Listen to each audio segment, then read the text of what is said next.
airdrop po. So, welcome po natin uli ang ating trainer na si Sir Eddie, sorry po, apology. Sir Eddie, Director 2-Star. Sir, the floor is yours po. Ayan, thank you Mama Gloria. Ano? You're welcome po. Sige po.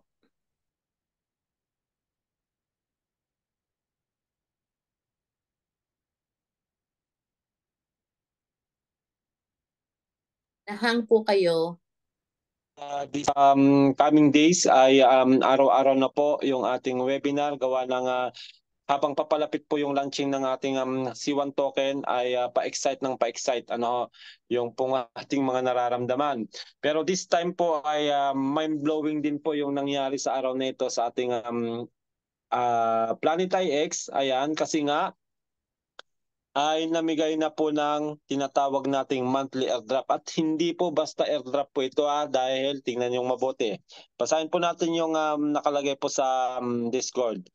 Para yung magtataka kayo bakit ganito karami yung binigay ngayon, di ba? Nagulat din ako eh. Di ba mga lot, tsaka sa mga players natin dito na may mga Genesis. Tingnan nyo para makita nyo po yung nakalagay dito. Babasahin din natin. Ayan, kung hindi pa po kayo member ng Discord channel ng Planetary X, ay hingin nyo po yung link o mag-download po kayo ng Discord. Then hingin nyo po yung link para makapasok po kayo dito sa Discord channel ng Planetary X. Kasi nandito po yung mga news din, mga announcement. Ayan, at nandito na nga po yung ating airdrop na natanggap ngayon. Ako, may bago na naman ito. Mamaya, babasahin natin nasa baba. Okay, ito. So, bakit ang dami natin natanggap na airdrop ngayon? Kasi nga po, yung airdrop na binigay ng Planet Choppy po, sir. Ay ang tawag po dyan, airdrop anniversary special. Para malakas ang internet ko.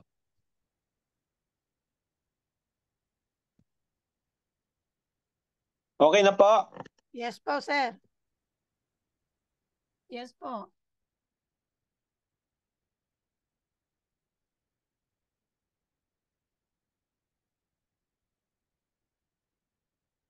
Wala pong boses.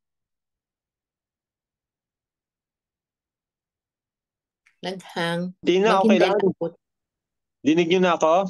Dinig na po, sir. Okay po. Ayan. Linagay lang natin yung wifi kasi kanina.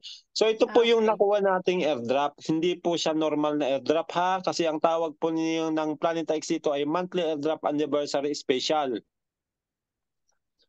So lahat po ng may hawak ng mga ganitong Genesis NFT, yung mga nakasabay po namin ng mga AOC players natin sa Unity, kung kayo po ay meron pong Net Empire Genesis NFT, tayo po ay makakatanggap ng 1,000 outlier picks sa China at Antarctica.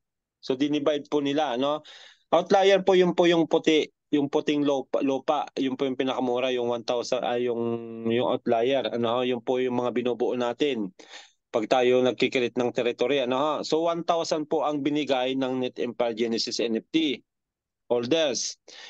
Then yung po na mga kauna-unang NFT na binenta ng Planetex, yung Lucky Cat Genesis, ang binigay naman po niya na airdrop ngayon ay 100 premium raffle tickets. So saan ba nagagamit itong raffle tickets na ito? Ito po ay pag naglabas ang Lucky Cat ng mga paraffle kagaya po ng mga facilities, level 1 hanggang level 5. Actually, nanalo diyan si Coach Danny ng level 5, kaya laging umaapaw yung kanyang pagkiklaim ng energy, ilang araw lang puno na. So yan po yon. Tinataya po natin doon pag may mga paraffle na linalabas ang Lucky Cat, Then yung pangatlo na Genesis po na nagbigay ng airdrop ay si Eternal Love Genesis, 2 meta modes. So ito po ang normal po na binibigay lang po ni Eternal Love monthly ay isa lang. Isa lang po na MetaMod. Pero dahil nga po ito ay anniversary special airdrop, dalawa ang binigay niya. Tapos lahat naman po na may hawak na gold badge, ang binigay naman po ay 1 AstroCap MetaShare.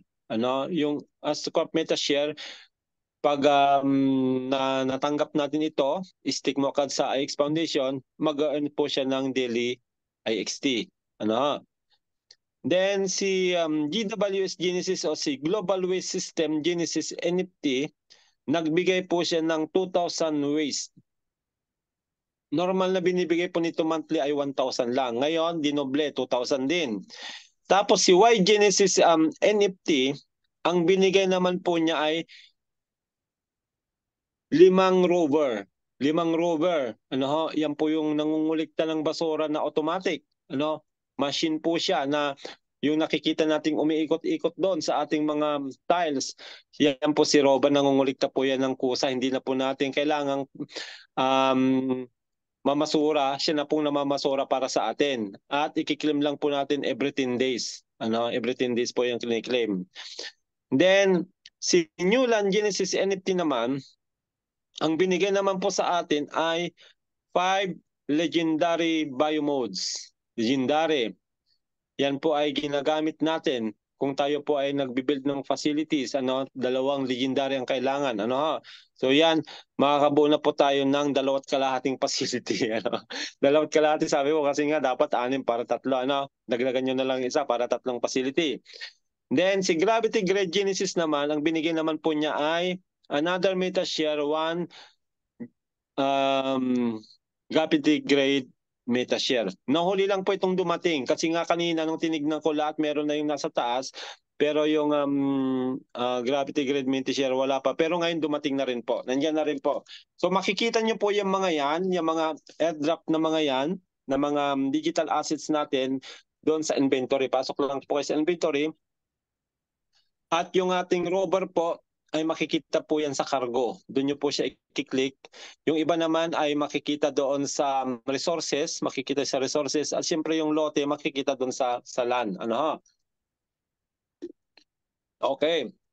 Congratulations sa lahat ng mga AOC players natin na mayroon pong ganitong mga Genesis. Ako po meron po lahat niyan. Kaya lahat yan ay sa loko. Yan. Ganun po tayo ka passionate, ganun tayo katiwala sa project ng Planday. At ngayon po ay talagang tinatamasa namin yung sinasabing daily passive income kahit wala kang ginagawa. Kasi nga, naniwala kami sa project na ito at yan po yung benefit ng mga unang nagtiwala sa company na Planet IX. Marami po tayo mga leader dito na nakatanggap po nito. Then nakita nyo po, kasabay po ng pagbibigay ng ating pong airdrops, nagpapam up din po si IX token natin. Tingnan natin kung magkano na ngayon pera IXT. Kasi kaninang umaga 17 lang siya eh. Na po, 19 na po. Nakita niyo po, 19 na po siya 19.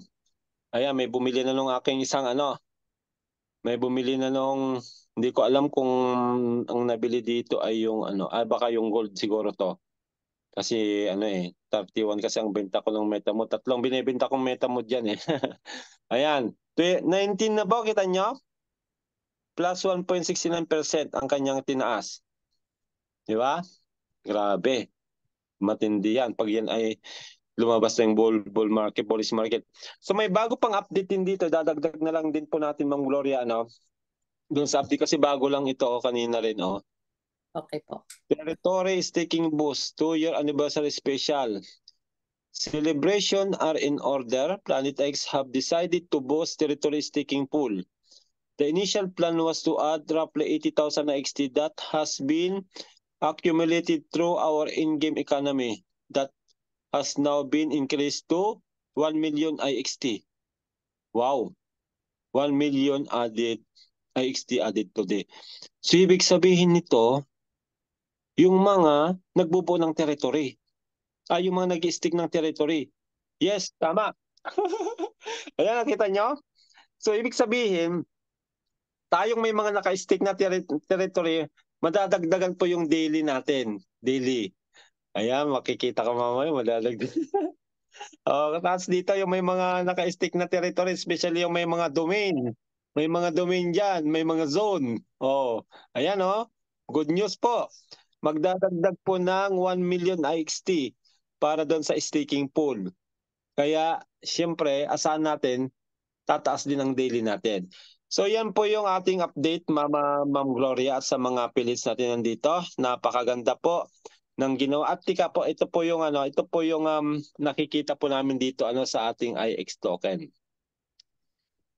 So, kung si Planet IX ay nagbibigay ng ganito karaming airdrop, na yung nga po sinasabi natin na kung ikukumpara mo sa member base ng Planet X sa C1, I believe na mas maraming pamimigay sa ating airdrop pag naglasa yung C1 token natin. Kasi kasama ng mga NFT na binibili natin package ay meron po yung mga NFTs din sa loob. 'Di ba? Meron tayong mga NFTs sa loob pag bumili ka ng kagaya nito, papakita ko ulit para ma-realize nyo po yung pong posibleng mangyari din po sa ating pong C1 o sa crowd 1. Yan. Pasok ulit tayo kasi nga na siya. Marisa yan. Lang. May kasama din pong mga NFTs po, yung pong binibili nating hindi lang po tayo nagkakaroon ng C1 token, kundi may NFT rin pong kasama. Ayan, nakita nyo? Ayan ayan, legendary po ito. Kita nyo? Legendary NFT po yan. Dalawa po ang legendary. Di ba? Kaya alam na this. Pag nag-launch yung C1 token natin, siyempre hindi naman papayag si Founder Jonas na hindi mag-airdrop tong mga NFT na hawak natin. Di po ba, Ma'am Gloria? Tama po. Ang ganda niya, no? Lalo na po itong legendary na ito. Ito yung nakikita ko. Itong dalawang legendary na hawak ko na ito. Nako. Ano kaya? Pag lumabas yung metaverse po natin, talagang airdrop lahat yan. Kaya yun po. Yan po yung mangyayari din po na talagang inaasahan natin pag nag-launch po yung C1 token natin at papasok na nga po siya sa exchanges ay siyempre i-connect na po yung Web3 natin. Pag kinonnect na po yung Web3 natin, siyempre saan ba darating yung mga airdrop, Ma'am Gloria? Di ba sa ating wallet na nakakonect sa siyempre C1? Po. Kaya yung mga... Di ba pag bumibili tayo ng Astro Cap Metashare, di ba automatic nang pumapasok na sa ating sa MetaMask? Ganon din po yun. Yung mga airdrop na ibibigay ng C1, especially pag nag-global launch na siya, di ba ganito kasi yon, pag na-integrate na po yung ating Web3 wallet, ibig sabihin yung C1 token natin na nakikita lang natin sa dashboard, hindi pa siya napepera ngayon kasi wala pa siya sa Web3 wallet, automatic na po yun na pwede na po natin i-transfer doon. Pag lumabas na po yung contract address, kagaya ng IXT, kagaya ng MELT token, then matatransfer na po lahat ng token natin sa ating Web3 wallet. Di ba? At siyempre, pag nagkaroon na po ng global exchange, pwede mo siyang pirahin anytime. Pero nasa sa inyo po yon kung ipapalit nyo na kaagad o aantayin nyo pa. Pwede namang siguro ay kumurot muna para maranasan mo lang. Kumurot ka muna. Tapos pag nakita mong tumataas ng price din, that will be the time na mag-decide ka kung magbebenta ka na. Para magamit mo rin siguro sa iba. So yun po yung ating napakagandang update ngayon, Ma'am Gloria. Kaya yun po, it's anniversary airdrop ng Planet X. Kaya po halos dinoble niya lahat ng binigay sa atin. Thank you, Planeta X, at thank you, Lord, sa blessing na natanggap po namin ngayon. Thank you po, Sir Eddie. Ulit. Thank you po. Yan. Thank you po, Sir Eddie. Tignan naman po ninyo, hindi po namin hindi po natin expect na mabibigyan tayo ng airdrop na anniversary airdrops, no? Ang ine-expect lang po natin yung monthly, pero tingnan naman po ninyo kahit hindi po tayo nag-ask, no? Binigyan po sa atin, binigay po ng company sa atin. Di po ba? Napakaganda po talaga yung ating na sorpresa. Yun ang regalo natin. Kaya before Christmas po, sigurado merong mga affiliates na gustong mag-join dahil nakikita po nila kung gaano kaganda yung ating C1 token na inaasahan natin na lalaki pa po yan. So magdagdag na po kayo. Ayan.